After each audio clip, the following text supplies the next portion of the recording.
প্রশ্ন, চোর এবং ব্রহ্ম রাক্ষসের কথোপকথনটি নিজের ভাষায় লেখুন। উত্তর, ব্রাহ্মণ চৌর পিশাচ কথা। গল্পে চোরটি হতদরিদ্র ব্রাহ্মণের হৃষ্টপিষ্ট গরু দুটি দেখে সেগুলি অপহরণ করার সিদ্ধান্ত নিয়ে রাত্রে গরুগুলির জন্য বন্ধন রজ্জু নিয়ে ব্রাহ্মণের বাড়ির উদ্দেশ্যে যাত্রা করল। অর্ধপথে দেখা হলো ব্রাহ্ম রাক্ষসের সঙ্গে।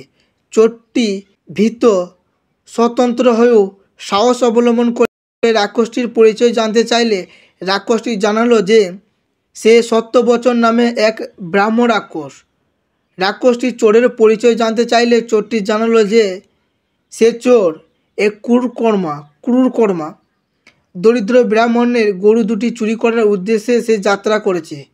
চোরটি অপকর্মের প্রবৃত্ত জেনে রাক্ষসী জানালো যে ভালোই হলো, তাদের দুজনের কর্ম একই, কারণ সেও দুরাত্রি অন্তর তৃতীয় রাত্রিতে একবার ভক্ষণ করে। আজ তার খাওয়ার পালা। সেও দরিদ্র ব্রাহ্মণটিকে ভক্ষণ করার জন্যই যাত্রা করেছে। তারপর তারা সুযোগের প্রতীক্ষা করতে লাগলো। ব্রাহ্মণ নিদ্রা গেলে ব্রহ্ম রাক্ষসটি যখন তাকে খেতে উদ্যত হলো তখন চোরটি জানালো যে এটি ঠিক হচ্ছে না, সে আগে গরু দুটি চুরি করে নিয়ে যাক, তারপর রাক্ষসটি ব্রাহ্মণকে ভক্ষণ করুক।